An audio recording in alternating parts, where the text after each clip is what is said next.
Hello दोस्तों, हमारे channel में आपका स्वागत है। आज का टेंस है future indefinite tense. Future indefinite tense को स्टार्ट करने से पहले आप लोगों से एक छोटा सा रिक्वेस्ट है। जो हमारे चैनल पे नए हैं, हमारे चैनल को सब्सक्राइब कर लें। अगली वीडियो पाने के लिए बेल आइकन को ज़रूर दबाएं। चलिए शुरू करते हैं। इसका इंट्रोडक्शन है। जिस हिंदी वाक्य के अंत में गा, गे, गी आदि शब्द आए, फ्यूचर इंडेफिनिट टेंस कहलाता है। बहुत ध्यान से पढ़िए, एकदम फार्मूला के साथ दिया गया है, किसी प्रकार का टेंशन नहीं है। किसके साथ विल लगता है, किसके साथ स लगता है, आइए देखते हैं। ही, सी, इट, यू, दे तथा singular number and plural number subject के साथ हेल्पिंग वर्ब विल का प्रयोग करते हैं। अगला, आई तथा वी सब्जेक्ट के साथ हेल्पिंग वर्ब शैल का प्रयोग करते हैं। एक और तरीका है जिससे आपको भूलेगा नहीं, याद रहेगा। फ्यूचर टेंस में आपको बता दें कि याद करने का तरीका है कि आई तथा वी दो ही जो सब्जेक्ट हैं, इसके साथ शैल लगता है, बाकी के साथ विल का प्रयोग करते हैं। आइए शुरू करते हैं पॉजिटिव सेंटेंस। पॉजिटिव सेंटेंस में फार्मूला देखिए। सबसे पहले सब्जेक्ट है, इसके बाद वर्ब है, इसके बाद मुख्य क्रिया का फर्स्ट फॉर्म है, इसके बाद ऑब्जेक्ट है इत्यादि इसके बाद लिख सकते हैं। पहला एग्जाम्पल देखिए। आज हम क्रिकेट खेलेंगे। आज हम क्रिकेट खेलेंगे।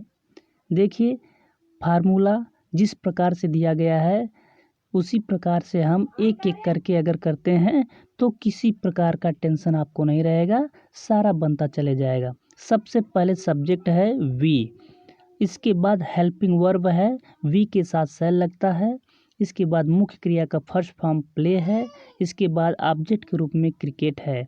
आज के लिए टुडे लास्ट में है। तो इस प्रकार we shall play cricket today. इस फार्मूले को देखते हुए अगर आप करते हैं तो आसानी से एक एक करके सब करते चले जाएंगे, किसी प्रकार का टेंशन नहीं रहेगा। दोस्तों, आपसे छोटा रिक्वेस्ट है कि अधिक से अधिक इस वीडियो को अपने दोस्तों के साथ शेयर करिए, जिससे उनको भी इस वीडियो से लाभ मिले। चलिए अगला एग्जाम्पल शुरू करते हैं। अब मैं मथुरा जाऊंगा। देखिए, इसमें भी दिया गया है। सबसे पहले हम सब्जेक्ट लिखते हैं, वर्ब लिखते हैं, मुख्य क्रिया का फर्स्ट फॉर्म लिखते हैं, ऑब्जेक्ट लिखते हैं। देखिए, इसमें दिया गया है अब मैं मथुरा जाऊंगा। जो अब है उसको हम बाद में भी लिख सकते हैं और पहले भी लिख सकते हैं। तो पहले अब का लिख लीजिए नाउ। इसके बाद सब्जेक्ट मैं का आई के साथ शैल लगता है, जबकि आपको बताया गया है। इसके बाद मुख्य क्रिया का फर्स्ट फॉर्म लगता है, इसके बाद टू मथुरा यानी मथुरा। तो हम कह सकते हैं कि now I shall go to Mathura. अब मैं मथुरा जाऊंगा। Now I shall go to Mathura. चलिए अगला निगेटिव सेंटेंस है। निगेटिव सेंटेंस देखिए, फार्मूला सब्जेक्ट, इसके बाद वर्ब है, नॉट है, एम बी फर्स्ट है, इसके बाद ऑब्जेक्ट है। बस एकदम फार्मूला वो एकदम पॉजिटिव की तरह ही है, किसी प्रकार का इसमें टेंशन लेने की ज़रूरत नहीं है। एकदम फार्मूला पॉजिटिव जैसा था, बस वही वर्ब के बाद नॉट लग गया। चलिए पहला एग्जाम्पल देखते हैं। भारत मैच नहीं हारेगा। भारत मैच नहीं हारेगा। तो देखिए, सबसे पहले सब्जेक्ट है India. Will not lose the match. India will not lose the match. Bharat match नहीं हारेगा। सबसे पहले सब्जेक्ट है, इसके बाद हेल्पिंग वर्ब विल है, नॉट है, इसके बाद मुख्य क्रिया का फर्स्ट फॉर्म है, इसके बाद ऑब्जेक्ट है। चलिए अगला एग्जाम्पल। हम तुम्हारे साथ नहीं खेलेंगे। हम तुम्हारे साथ नहीं खेलेंगे। We shall not play with you. देखिए, इसमें सब्जेक्ट है और एक ऑब्जेक्ट है तुम्हारे। और ऑब्जेक्ट जब ऑब्जेक्ट के रूप में होता कर्म का काम करता है तब हम योर नहीं लिखते हैं तुम्हारे के लिए, बल्कि यू ही लिखते हैं, क्योंकि यू सब्जेक्ट भी होता है और कर्म यानी ऑब्जेक्ट भी होता है यू। यहाँ पे योर नहीं लिखते हैं। हम तुम्हारे साथ नहीं खेलेंगे, we shall not play with you. किसी के साथ अगर हम रहते हैं या खेलते हैं साथ के लिए हम विथ का प्रयोग करते हैं। दोस्तों टेंस बहुत ही आसान होता है, बस केयर करने की बात है। केयर करिए थोड़ा से भी आपको आ जाएगा। चलिए अगला सेंटेंस है इंट्रोगेटिव सेंटेंस। जब हिंदी वाक्य क्या से प्रारंभ होता है तो हम सबसे पहले हेल्पिंग वर्ब से शुरू करते हैं।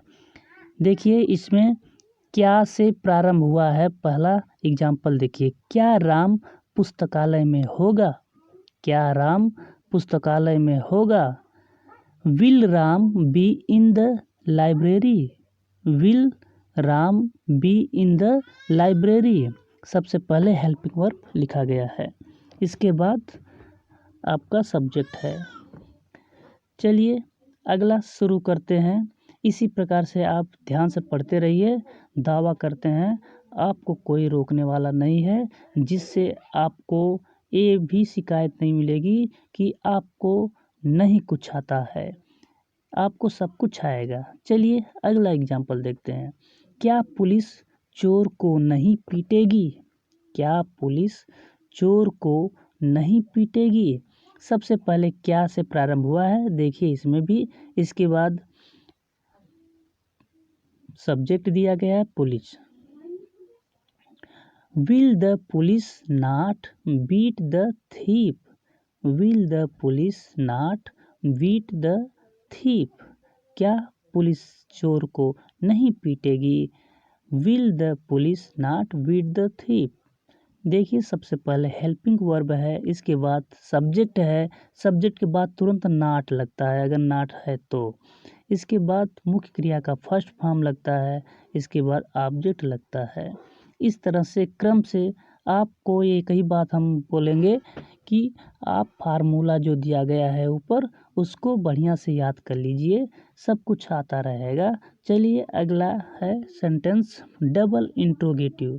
चलिए आपको थोड़ा से इंट्रोडक्शन इसका बता देते हैं। जब प्रश्नसूचक शब्द हिंदी वाक्य के बीच में आए तो सबसे पहले हम IW लिखते हैं। IW मीन्स होता है इंट्रोगेटिव वर्ड। इसके बाद वर्ब है, इसके बाद सब्जेक्ट है, नॉट है, MB फर्स्ट है, ऑब्जेक्ट ETC। पहला एग्जाम्पल है, अब तुम्हारी सहायता कौन करेगा? देखिए अब तुम्हारी सहायता कौन करेगा, इसमें कौन बीच में आया है, इसलिए सबसे पहले हम इसी की अंग्रेजी लिखते हैं हु। इसके बाद हेल्पिंग वर्ब विल, हेल्प मुख्य क्रिया, यू ऑब्जेक्ट है, फिर now. Who will help you now? Who will help you now? अगला है एग्जाम्पल, वह कौन सी पुस्तक पढ़ना चाहेगा? देखिए कौन सी बीच में आया है, इसलिए हम सबसे पहले इसकी अंग्रेजी लिखते हैं। सबसे पहले कौन सी का लिखेंगे विच बुक, इसके बाद हेल्पिंग वर्ब विल, इसके बाद सब्जेक्ट है ही, इसके बाद लाइक है पसंद करना, इसके बाद टू रीड पढ़ना। Which book will he like to read? वह कौन सी पुस्तक पढ़ना चाहेगा? यहाँ पे ना नैनी है, यानी कि दो इसमें मुख्य क्रिया है, इसलिए ना नैनी यानी पढ़ने के लिए हम इन्फिनेटिव में इसको लिखते हैं, टू का प्रयोग इसके पहले करते हैं। Which book will he like to read?